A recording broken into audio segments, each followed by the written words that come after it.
കണ്ണൂർ പയ്യാമ്പലം തീരത്ത് കുളിക്കാനിറങ്ങിയ 2 പേർ മുങ്ങി മരിച്ചു.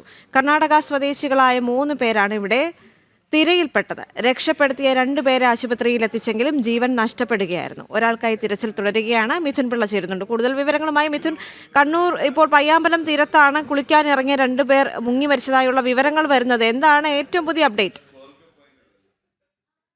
ഏതാണ്ട് 10 മണിയോടുകൂടിയാണ് ഈ ഒരു സംഭവം നടന്നത്. കണ്ണൂർ പയ്യാമ്പലത്ത് തീരത്ത് 8 അംഗ കർണാടക സംഘം ഇവിടെ ബീച്ചിൽ കുളിക്കാനിറങ്ങിയതാണ്.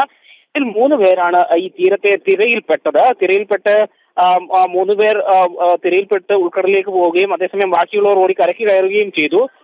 പ്രദേശത്ത് ഉണ്ടായിരുന്ന ഈ ലൈഫ് ഗാർഡുമാരാണ് ഇവിടെ ഓടിയെത്തി ഈ തിരയിൽപ്പെട്ട 3 പേരെ കരക്കെത്തിക്കാനുള്ള ശ്രമം നടത്തിയത്.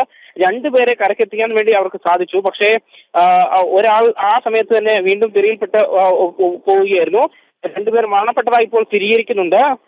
മരിച്ച 2 പേരും കർണാടക സ്വദേശികളാണ്. ഇവിടെ പയ്യാമ്പലത്ത് തന്നെ സമീപത്ത് താമസിച്ച് ഇവിടെ രാവിലെ കുളിക്കാൻ ഇറങ്ങിയതാണ് എന്നാണ് ഇവിടെ നിന്ന് ലഭിക്കുന്ന പ്രാഥമിക നിഗമനം. ഒഴുക്കിൽപ്പെട്ട അല്ലെങ്കിൽ തിരയിൽപ്പെട്ട മറ്റ് ഒരാൾക്കാരുടെ തിരച്ചിൽ ഇപ്പോഴും തുടരുകയാണ്. ദേവിക, ശരി, എന്തായാലും കണ്ണൂർ പയ്യാമ്പലം തീരത്ത് കുളിക്കാനിറങ്ങിയ 2 പേരാണ് മുങ്ങി മരിച്ചതായി റിപ്പോർട്ടുകൾ പുറത്തേക്ക് വരുന്നത്. കർണാടക സ്വദേശികളാണ് ഇവർ. 3 പേരാണ് ഇവിടെ തിരയിൽപ്പെട്ടിരുന്നത്. രക്ഷപ്പെടുത്തിയ 2 പേരെ ആശുപത്രിയിൽ എത്തിച്ചെങ്കിലും ജീവൻ നഷ്ടപ്പെടുകയായിരുന്നു. ഒരാൾക്കായി തിരച്ചിൽ തുടരുകയാണ്. മിഥുൻ പിള്ളയാണ് കണ്ണൂരിൽ നിന്നുള്ള കൂടുതൽ വിവരങ്ങൾ നൽകിയത്.